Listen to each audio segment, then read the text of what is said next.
She-Hulk, party time, excellent. Hey guys, what's up? Michael Troy here. Today we're looking at Marvel Comics Group Savage She-Hulk Facsimile Edition, #1 collector's item issue. This is a reprint of the first issue of Savage She-Hulk from Marvel Comics, obviously in conjunction with the release of the Marvel series. And that is what we're looking at today. She-Hulk, one of my favorite characters. Love her. Can't wait to share it with you guys. Subscribe to my channel if you haven't already. Hit that like button and let's get right into it.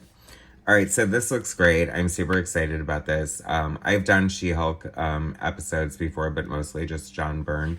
I feel like this hasn't really come up in my collection before. But I was at the comic book store this week and they had the Facsimile edition come out. So, of course, I'm going to cover it. Beautiful John Buscema cover, iconic, amazing. Savage She-Hulk historically is the last original character that Stan Lee created for Marvel. It was basically a legal move to hold on to the copyright. Can you imagine having Hulk and then like DC just comes out with She-Hulk just because you snoozed on the copyright? That would be crazy, right? But then it kind of forces you to create this character that, I don't know, is arguably like ridiculous. Like John Byrne thought she was ridiculous at first. You know, certain editors, notably Barry Dutter, was like a hugely against She-Hulk, whatever. I feel like certain people have come around. Obviously, John Byrne came around.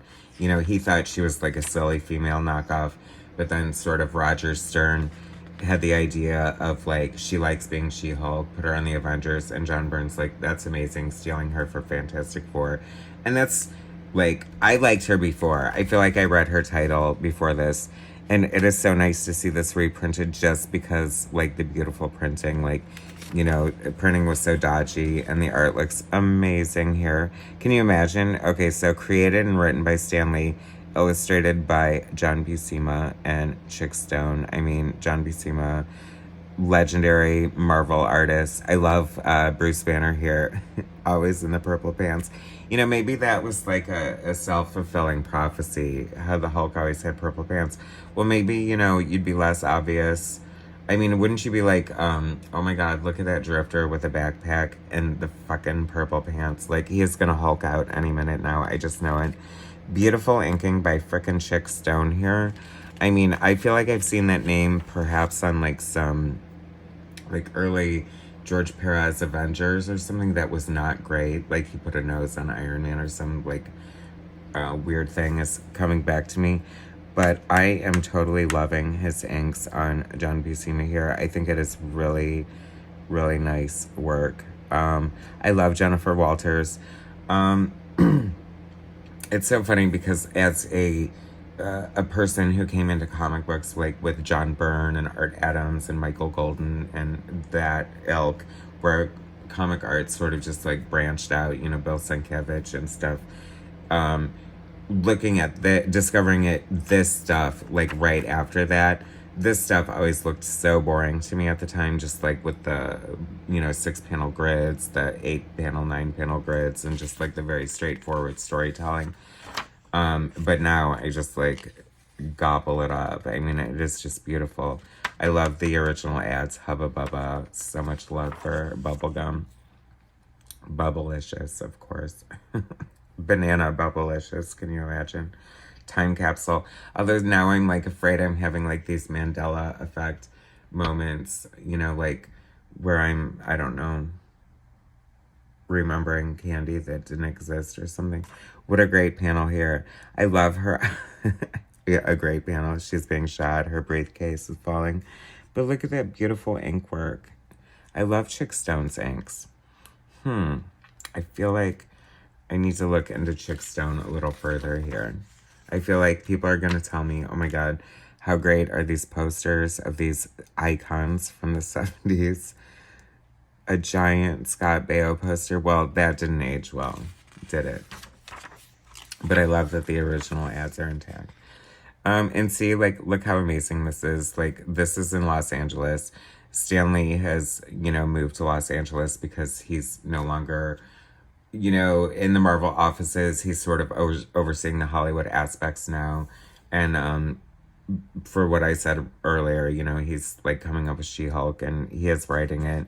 And this is, I don't know, like, I don't feel like he wrote it very long, right, guys? Like, no, I just need the She-Hulk omnibus, I guess. But I mean, I feel like this is coming up in my collection. It's funny because She-Hulk is one of those things that, like, you know, when I discovered comic book stores and I got the back issues, I got like 28 issues all at once or whatever.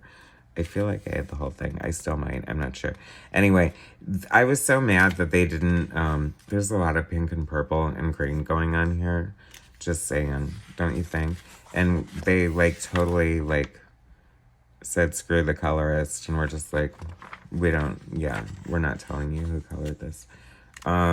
This looks like Joe Kubert for sure, doesn't it? Can we confirm this? I'm sure someone can confirm this.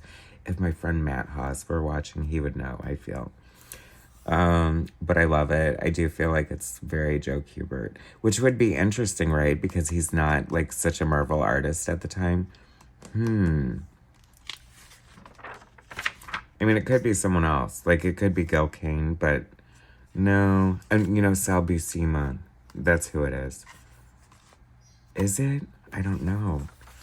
A simple Google search could probably solve that, but I'll forget about it by the time I upload this video. So, you know, if you guys want to help out, that's like the choose your own adventure sort of group participation aspect of my videos. OMG, for real. You know, like Star Wars, I feel may have been like the initiation of like a lot of hoarders and like sort of like hardcore collectors and just like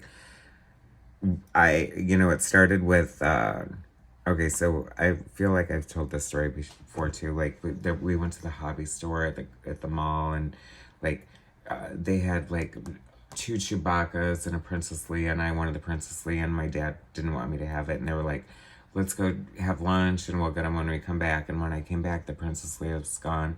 I wonder if he like hit it. He could have. So then me and my brother both had a Chewbacca, and that was like our first Star Wars action figure. And then it was over after that. Like, we had everything. I feel like maybe my brother had the Droid Factory. He definitely had the Death Star. So much fun. Oh my God, I had this Power Droid. I had Walrus Man. I had Greedo. My brother had Hammerhead. And my cousin had like the Darth Vader like case, big Darth Vader head that held the action pictures. I'm sure that shit's worth a lot of money now, but I don't have any of it. Anyway, memories, right, guys? Woo, I forgot we were even looking at She-Hulk. So here she is in the hospital after the blood transfusion with Bruce. Good idea, right? You have gamma irradiated blood, and I don't know. So then the mob comes in to like murder her because like she's gonna testify or something. She's a lawyer. I don't know. This is like Stanley's, you know, like episode of LA Law, or I don't know. Not even what's that better show? Criminal Justice kind of things. You know what I'm talking about. Not like Matlock or whatever, but I always love this panel of She-Hulk, and I feel like Jim Rugg totally homaged that in Hulk Grand Design, and it was pretty amazing, and that looks great. I love it. Ooh, Rom Space Knight. How cool is that? And oh my God, this like makes me sad sometimes when I look at that. Like, I feel like why is this not happening? And you know, I'm sure there's probably a million reasons, but like if distribution is like if I could get like, I don't feel like they do subscriptions anymore. Like if I could get a monthly subscription to like, I don't know, anything, maybe I would, you know, especially at a discounted rate, and then it's just mailed to you. I mean, has the new normal not taught us anything, that you just sit on your ass and have shit mailed to you? Why are comics dead? They should be thriving. You could have, I mean, if you could have Shogun Warriors and Spider-Woman and frickin' Defenders and all this mailed to you, like, I don't know, for less than $1 an issue. I mean, it just boggles my mind. I feel like this is Michael Golden, right? That looks so beautiful. I mean, it's so funny. Rom is like based on this, funny toy. And I interviewed Chris Rael all about Rom, and he said that people were kind of up in arms about them updating him and giving him fingers.